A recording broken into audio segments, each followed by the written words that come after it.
Hallelujah. All my new South Empire and wonderful and fantastic fun family of winners. That's right, it's the winner, put through Sergio Peter's heart. That's right, I got a special guest dear to my heart today. That's right, it's my man McKinley Bryson, aka Grave Digger. Oh, by the way, y'all know I got permission from my pretty, perfect, praying, precious, priceless, preserved princess daughter, lovely Legacy House, to do this show. Okay, now we can move forward. All right, this is my winner for life. I moved to Raleigh, North Carolina in 2010. I met this brother in 2015 and maybe before that, but actually met him, shook his hand and all that, and became an instant fan of him. But here in the latter years, I realized that this brother is much more than a comedian. He's very special person, very extraordinary. He's a lifesaver. He has done so much. And thank you for your service, McKinley, and being my comrade. I'm very proud of you. But before I let you introduce yourself and say anything, I want the viewers to see what we're twerking with. Let's roll that clip, producer. I spoke it to the east and I spoke it to the west. I spoke it to the woman that. How y'all doing? What's up, Columbia? Make some more noise. How y'all doing? Yeah. Been out this motherfucker for 5 days. Ain't did shit but perform. Y'all ain't a goddamn thing to do here except Two Notch Road.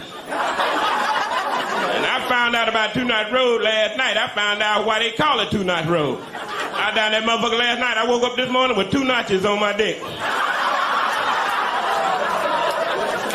You don't want to go down that motherfucker and get lost, because I was lost. It took me $20 to get directions. If I had been on Viagra, it only cost me 10. So I am happy to be here. You all looking good and shit. Give a round of applause for yourself. Give me another round of applause for my man Rodney. Come out here and told that damn lie. I knew his ass when he was fat. He wasn't on shit. He was on pork. That's what that motherfucker was on.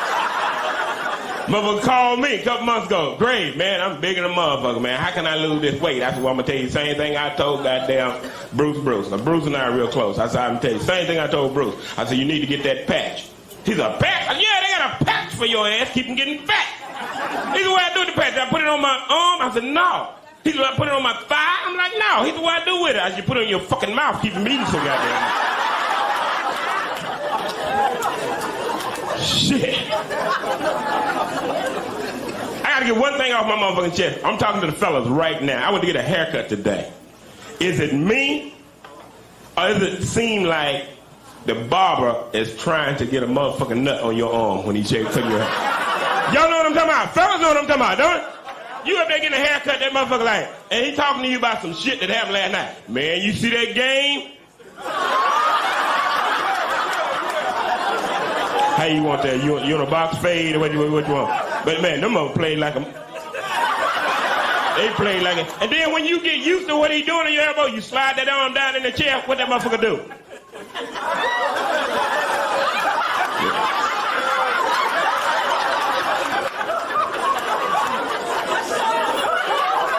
I left the barber shop, both my motherfucking arms look like Miracle Whip. I ain't bullshit, man. That's some bullshit. Motherfucker, he didn't kiss me either. That's stupid. That mug's stupid. That's hey, McKinley, tell us something about yourself, bro. There's so much history to you. When did you start comedy, man? You know what? Yeah. When did you start comedy? I started comedy in September of 1980 in McConnell, Kansas, with Sinbad. Really? Yeah, what made you decide to do comedy? Huh? What made you decide to do comedy? I didn't. I had no intentions of being a comedian. We was just in a club one night, and we just started talking about this one dude sitting at the bar, and we drew a crowd. And from then on, because neither one of us had any intentions of being comics, we was just messing around. and it went on from there. So you was comical all your life, basically. Well, yeah, I've been on stage since I was 5 years old doing something. Oh, by the way, that don't look brown. I thought your drink was Crown Royal. Oh, that is. That's brown. Oh, something wrong with my eyes then. Yeah. But anyway, how is Sinbad doing now? You talked to him lately? Well, he's he's recovering, and he's in doing some physical therapy and stuff for his illness he had. But he's coming along. That's good. That's good. What do you feel has been your major accomplishment? Let's see. I know you spending had over 20 years in the military. That's my major accomplishment. Right. That's what I set out to do. Me and cousins, my brothers, we all decided we're gonna do 20 years and retire from the military. Well, one of them did a little over, and I did almost 21. My baby brother, he just retired a couple of years ago. He did 20. The older one, he did 27. The sisters, they got out. My father, he got out. So we're a military family. So that was my major accomplishment. You've also been a police officer, a fireman, and you're currently working with the rescue squad, correct? Right. Yeah, I'm with Bahama Fire and Rescue because I've been retired for like 27 years, but I can't sit still. If you sit still, you'll die. And I retired in '93, but I just can't stop. And other than making people laugh, I save them too, so they can keep laughing. That's good. That's good, man. We need more people like you, Gravedigger. Who are some of the big names that you have worked with thus far? Oh, let's see. Let's start out. Okay, y'all got an hour or two? I know it's a lot of them. Let's see. Of course, I travel with Jazz Brown, George Wallace, and some of the major people I've worked with is Cameo, Atlantic Star. Some old school. I'll go back. Commodores, Pat Benatar, the group Chicago. Well, of course, Sinbad. Huh? Yeah. I said I didn't know about. Of course, Sinbad. Yeah. Climax, the Barge. Did I say the Barge? Shylights. Who I was just at the DPAC with. Who? Yeah, Patty LaBelle. I did a show just her and I. I've been with Patty. Ricky Smile. Right. You. Bruce, LaBelle, Broman. I'm one of the few people in the world that has a picture with Cat Williams. Yeah. I remember that one with Broman down at Solus. I mean, that was one of the funniest nights I ever experienced. I remember when you was it you or him? Y'all cracked on me. I had on that silver outfit. Y'all said I looked like yeah. You look like something rolled up in a movie. You was a model for aluminum foil. I said you was a model for Reynolds Wrap. Yeah, man, but I'm so glad we didn't get a chance. You're talking about me. I'm so glad. About me. Let me tell you that Serge is something else. Serge, there's no other person in the world like Fitz. Nobody. I mean, and I've been around the world. I've been in Far East. I've been to Mardi Gras. Ain't nothing like for Serge. Now I'm telling you, he'd be in Mardi Gras. He'd be the only one. He'll stand out. He'd be his own float. You gotta be, man. You gotta be, man. That's why they say stay in your lane. I ain't got no damn lane. You stay in your lane, you're gonna get stuck in traffic and can't pass nobody. That's why they call it bypass. You all up and down the highway. That's why they call it bypass. Hey, you're right. Well, anyway. You and I both are carnivores, so let's get to the meat, all right? All right. We're going to talk about this Title 42. I say thank God that Supreme Court upheld it, all right? That's what I said today too. When I woke up this morning and I saw the Supreme Court upheld it, I was like, yes. See, a lot of people are gonna be upset about it. I don't care, because people around here, they look at one thing.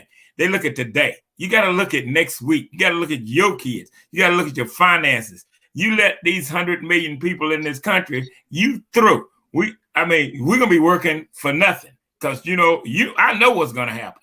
You know what I'm saying? You know what's gonna happen. Title 42 should not just be extended; it should be a law right now, today. And I noticed that they only extended it to June 14th. Did you notice that too? I didn't see that. You said June 14th? Yeah, they only extended it to June. They're going to vote on it again. And I say to this that if one governor, this governor from Texas, is shipping 8,000 people a month to different cities, which is kind of slick. This dude is slick, all right? He getting rid of them. He sent 1,400. He sent 1,400 to DC. What was it? Tuesday? Monday. All right. Monday. It's like he's dispersing them in different cities away from him, but it's taking a toll on the economy with just that amount. Imagine if they lift the Title 42. Could you imagine the resources that would be? The resources that would be diminished. It's not nothing to be. It's sad too. It's really sad, because looking at that border, looking at the people on the other side of the border, and the ones that have made it inside the border, that's like in the intermediate level, and still doesn't have anywhere to go. The whole situation is sad. Am I correct? Would I be assuming if I was to say that you're for the wall being built? Not only am I for the wall being built, I buy 2 bags of cement every payday, and I'm taking it down there to them. Yes, I'm for the wall being built. I will go down there and help them build the wall. Yeah, it ain't got nothing to do with racism. It got something to do with what's the word? I got a GED. Perseverance. Yeah, you know what I'm saying? Because you gotta look at, you bring all these people over here, and you see, now you got me hot, because see, the thing is, I got upset when they brought all them Iraqis over here. See, you got to remember, I got a military mind. I'm not gonna go over there and my people get shot and killed up, and then 10 years later you bring everybody that we fought against over here and give them free cars and free houses and money and all this, when every day when you and I and the producer drive down the street, we see homeless Americans on every corner. But yet and still they can find the money to bring all these other people over here without helping our own people first. That pisses me off. Okay, and then the first thing they'll use as an excuse is this asylum thing. Now, I've seen where they showed, I seen yesterday, where they were showing some of the rooms that these people are getting, like in Honduras and El Salvador, and also from the Mexican cartel, where these people are being tortured and being cut wounds and stuff. Being inflicted. But I say, how do we know those are not self-inflicted? How do we know that them people didn't do something to the cartel, or they were involved in the cartel, or whatever, or self-inflicted? Like I said, how do we know that? And I think the saddest part of it is the children, and how I remember, what was it, like maybe 3 or 4 months ago, how the parents were dropping their babies over the fence that they have now. You remember seeing that? Mm-hmm. That's sad and everything, but like you said, self-preservation has to come into the equation. It really does. And like you said, we sending all this money. Oh yeah, here we go. Let's go to this here too. How you Yeah, feel about I us know sending it's, 8 billion? How do you feel? How do you feel about us sending $8 billion to Ukraine? I hate it. I do too. Like I said, it still goes back to why am I gonna come across the street and clean up your yard when my yard is filthy? And you know, they still talking about, well, we're gonna run out of Social Security, we're gonna run out of this, we're gonna run out of that. But sending them people money, I mean, see, I've been to these countries, and they really don't like us until they get in trouble, and then they crazy about us. So this ain't hearsay. I've been there. You know, I've been there. But Right. sending $8 billion, no sir. When I can walk down the street right now and see a guy on the corner with his kids, although now some of them be messing around, but I see families that's burned out, living in tents under bridges and stuff, and I can't take care of my own people. That's like me feeding you and my brother sitting beside me starving to death. That's not right. I ain't for it. And I'm like this here, Grave. I'm like this here, my winner. I don't see nothing wrong. I'm gonna say this first. What I appreciate about Ukraine, there's some fight tough motor scooters, bro. Look, they exposed Russia in a major way. I've never been afraid of Russia because I knew they was perpetrating fraud because I knew they had that 1960 shit. You know what I'm saying? You know, when we had them, you remember when we had the M60A1s and the Shermans, when we got the XM1, they still was driving the Shermans and the M60A1s. You okay? So I say this to say that I don't mind giving Ukraine our M60A1s, but I'm not giving them our XMA ones. I'm not giving them our F16s like we doing. I wouldn't do that. I'll give them our F14s, you know, and our M16s. I'm not giving them our AR-15s and all that stuff. I'll give them my old stuff. You know, heat seekers and SAMs, surface to air missiles and stuff. I just think we're doing way too much. I am very impressed how Ukraine is holding it up. But $8 billion, bro, do you know what we could do with that for the people in America? You know? And then too, you know, I think because they see how soft Biden is, they're taking advantage of him, bro. What are your thoughts on that? Well, look I'm just like that. You hold your own.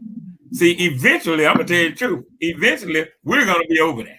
It's inevitable. We're going to be over there because we're gonna come out with a reason. Because Putin keeps pushing these words. Is if you keep doing that, but see what we're not doing. See, we're being distracted because we still got that little crazy boy over in North Korea that don't care. And then you know, China is putting up a little rough stuff going on too. And they back in this, and it's like who's the biggest bully and who got the biggest backup. Well, actually, being in the military, we got stuff that we ain't even brought out yet, you know. But this ain't what they want. But it's gonna get real crazy here before it get better, and I see it coming. Well, see, the only thing that I don't like about it is with this administration, soldiers are going to die with this because of somebody else's bullshit. I honestly think we should stay out of it. You know, I honestly think that we could stay out of it. I'm not worried about no nuclear, none of that stuff, because God is not going to let no man destroy his earth. So I'm not worried about that. But with this $8 billion, we were going to talk about the $4 trillion in the solar energy that's going and panels going over to Africa, but I want to wait till I get some more research on that about What is it for? Is it an experiment to benefit us, or is it to help them? Before we get on to that topic, so we're going to skip that topic right there. All right. The next thing I want to bring up is all this money that we're sending other places through this administration. What about our first responders, our teachers? Y'all not getting paid correctly, bro. I mean, now, you know, elaborate on that a little bit, because you are a first responder. You know what? I talked to an EMT. Do you know the EMT told me he makes the same amount as a Walmart manager? This is an EMT now. He told me he makes the same amount as a Walmart manager, and they cannot create or belong to a union or verbally speak on it. I was like, are you serious? He was like, no, we can't even like protest or strike or anything. Is that true? Is that true? Let me bring up the data a little bit.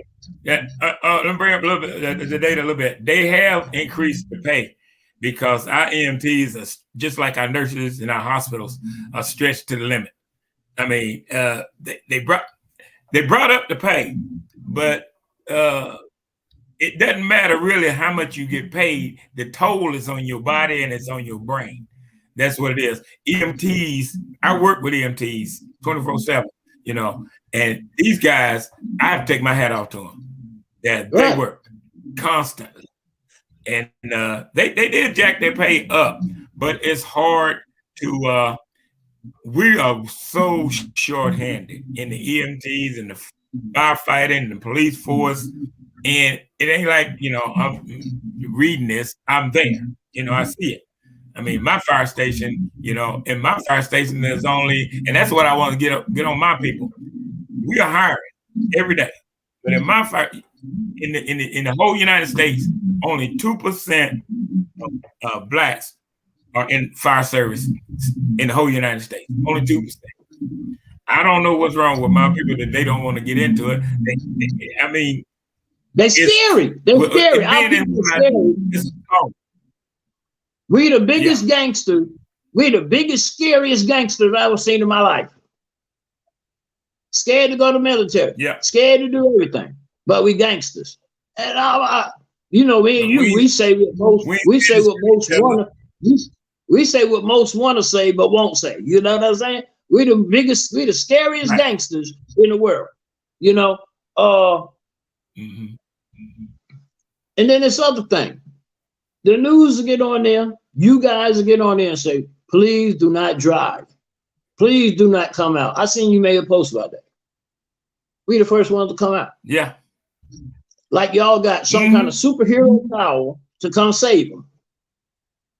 And then say, oh, the EMT, they took too long to come get me. You shouldn't have been out there.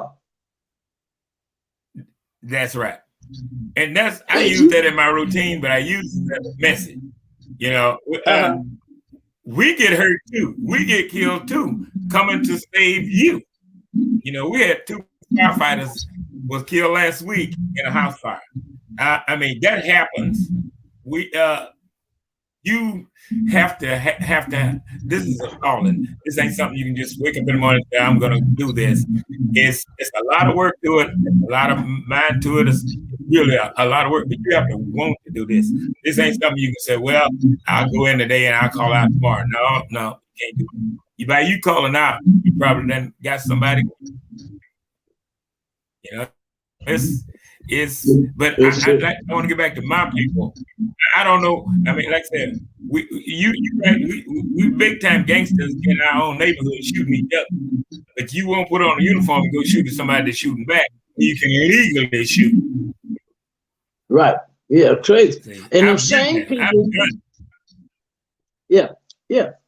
Those same people that's not law abiding or whatever are the very ones that are so commercialized, so have to wear Timberland, so have to wear Jordan, so have to wear Gucci, Versace, have to be the glamorous in the hood instead of trying to get out of the hood, that they don't even notice the literal war that we are in already. Tell us about our aerospace has been attacked and been under siege. In August, we had to force 2 bombers. We had to turn 2 bombers around from Russia in August in Canada. You remember that? Yeah. And then here recently, we had to. Our aerospace was breached by some Russian MiGs. Tell us about some of the stuff that even I missed because it's so confidential, but certain stuff I am aware of and I pay attention to. But tell us about some of the stuff that you know about. Well, I know about the Russian sub that was off the coast, and they turned him around. You know, they don't say everything. They don't want to say everything, but we go through something every day. Now, like in Korea, you know, I've been up in there, and there's so much stuff that happens over there every day. They don't even tell the American public.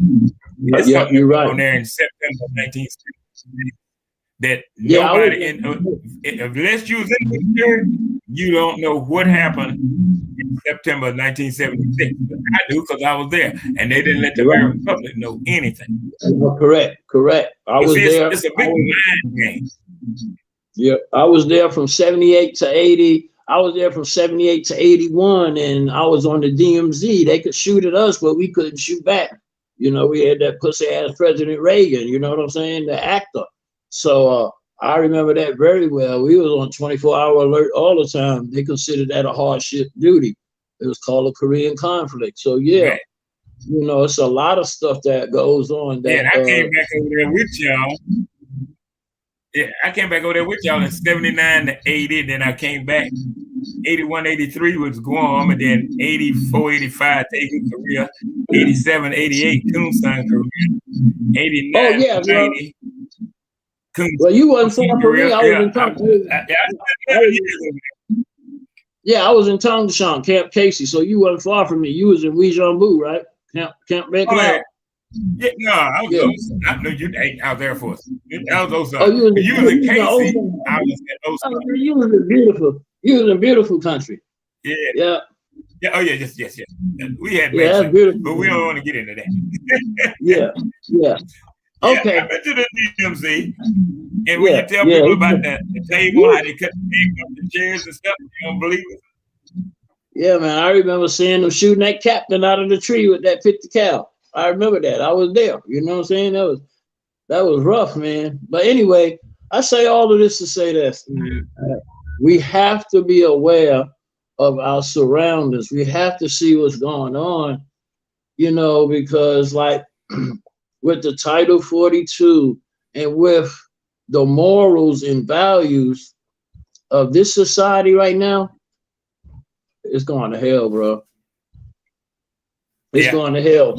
And it's going to end up being truly survival of the fittest.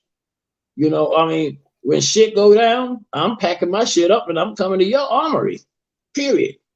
You know what I'm saying? Everybody knows about me. and I'm coming to your armory. I'm coming to your armory. But I know that I know that a lot of people say, you know, that's going overboard or whatever. Well, I don't care what nobody say. I'm going to build me a shelter for my family. I'm definitely going to do that. All right, now we done covered a lot of ground about what's going on, you know, in this short period of time. You're the first one that I'm going to do this with. It's called my signature yay or nay questions. You don't know nothing about this. You don't even know what I'm going to ask you. And it's my first time doing it. It's my first time doing this, and I'm going to be doing it every show. Okay. So here we go. My signature yay or nay questions are: would you want to be, or you can't elaborate, all you can do is say yay or nay, Period. Can't elaborate. All right. Would you want to be president? Yes. Second, would you want to be on the Supreme Court? Yes. Would you want to be a politician? No. Would you want to be a clergyman? No. Would you change your religion if you found out that you were being misled? No. Would you give up celebrating holidays if you knew for certain that they were pagan? Yes. Would you give up sex if there was a 2-year mandatory sentence for fornication? No.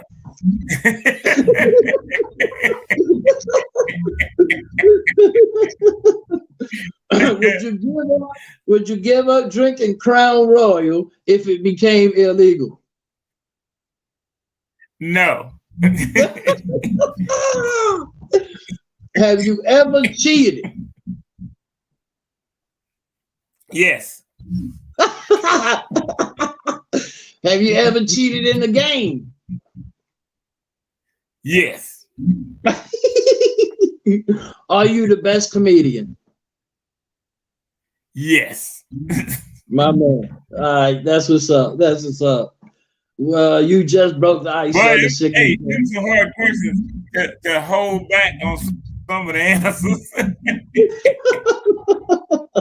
Yeah, well, you broke the ice. Those you got that one. I'm gonna have different yay or nay questions for the different guests every week from now on, and I enjoyed that myself, man. Yeah, you put a stamp on my podcast, bro. All right, it's so two of them on there. You can't ask them to certain people. Yeah, I can't. They gonna be like they gonna break the rules. No, go ahead, give it to me. What's the other two? The one you said about changing religions. Uh-huh. I got one church I go to, but my religion is if you notice my shows, I always tell people don't pray for me. I don't need the middleman. I can go to the man myself. I don't need nobody praying for me. Don't pray for me. You might not be all that good. And the one you said about would I give up sex? No. Oh hell no. Well, you know it's a law in Indonesia now, right? Oh yeah? Yeah, Indonesia passed a law November 1st. November 1st, if you're not married, you can't have sex. And I know that if you go to Jerusalem, if you're not married, you can't stay in the hotel, same room together. Yeah. Yes, we won't be going to Jerusalem. Shit, I'll be a repeat offender. You hear me? Hey, as soon as I get off the plane, I just go straight to jail. You stupid. All right, man, it's been a joy and a pleasure and an honor to have you on the show, man. You'll be my winner for life. So tell us tell the viewers how they can contact you on all platforms. Well, like I said, I'm old school. I don't have all these platforms. It's medium grade digger. Everybody, if you want my phone number, I can give it to you right now. It's 910-273-4220. And you can just about ask anybody how to get a hold of me. Since we're on the air, since we're doing the podcast, if you want to get a hold of me and you can't get a hold of me, get a hold of Fitz. He always know where I'm at. But that's it. Just call him. I ain't gonna give him no percentage. Just call him anyway. I will tell you this. if you definitely want to find him, you can go to any Dixie gun show, and you will see Digger. Any Dixie gun show, I'm there all day. I eat lunch there. I eat breakfast while I walk in. I eat lunch there. You need a weapon, you come go to the Dixie Gun Show with me. And they have Dixie Gun Show every 90 days at the fairground in Raleigh. And it's Friday through Sunday.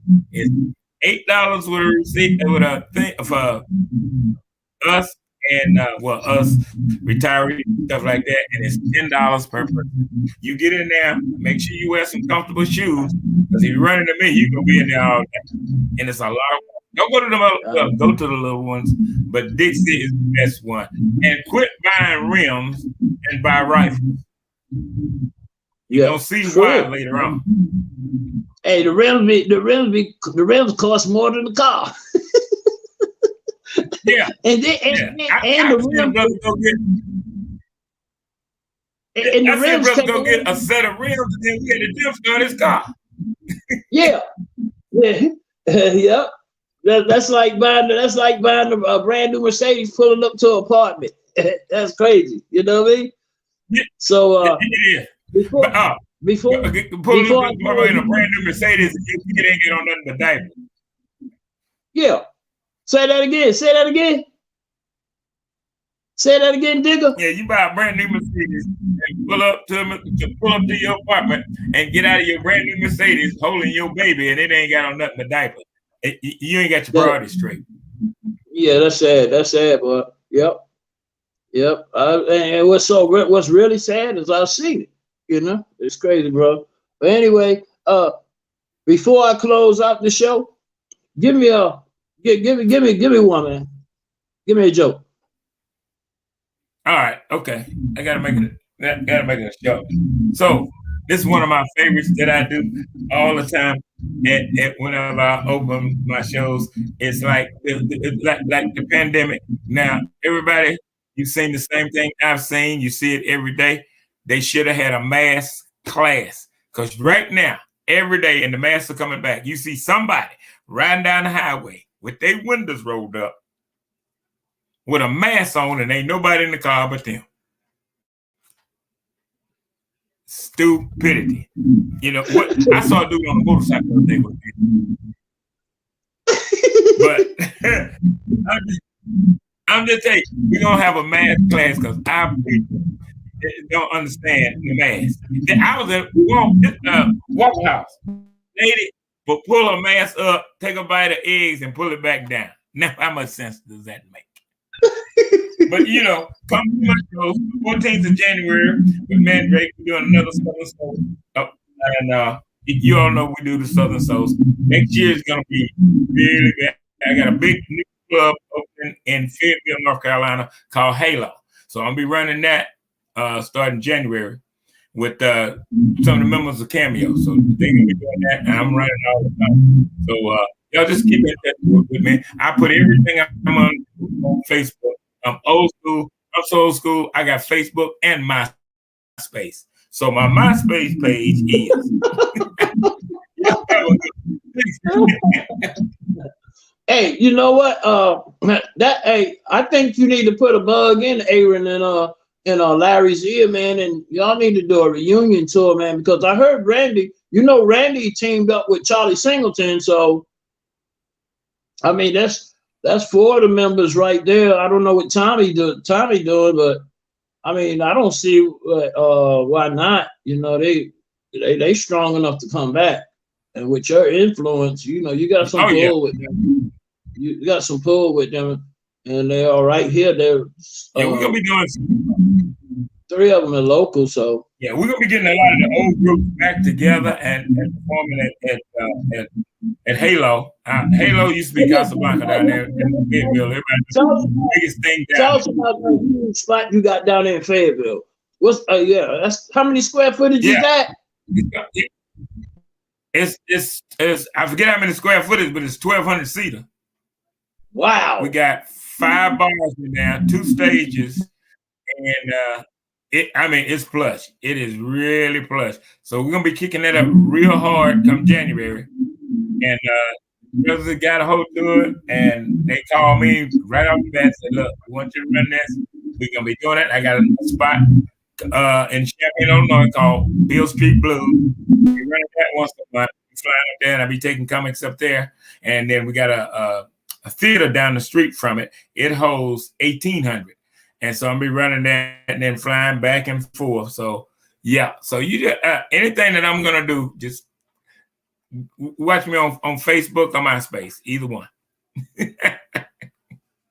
That's my partner who his if you ask my partner, you know my business partner for New South Empire, Pit Polo, right? You ask him who his favorite comedian, he'd say Grave Digger every time. Salute to him. I want to say salute to my producer, Sean Starks. I want to say salute to my whole team, man. You know, everybody has really been supporting. Grave Digger has always came through when I ask him for anything. So you know I got your front, back, and sides for promotions and advertising of your endeavors at Halo or anywhere you go, bro.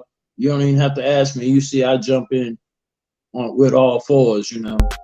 With that being said, I want to say, wow. Yeah, I remember that one day we had like 700 motorcycle guys at hot summer. We was out at that lake in Raleigh. Remember that day? It was hot, good Lord. But we did one. Whew, I remember that. That was that. You remember? That was at Lake Wheeler. That was like Lake Wheeler.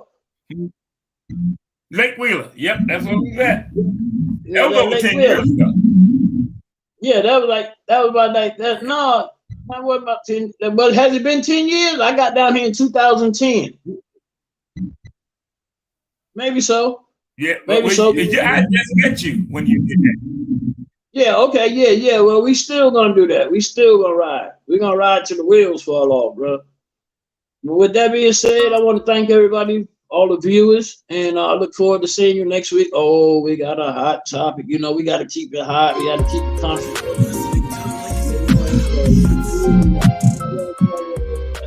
Ladies coming on, boy, and they are so intellectual. So y'all stay tuned. I look forward to seeing y'all next week. Until then, peace, love, and grace. Like that.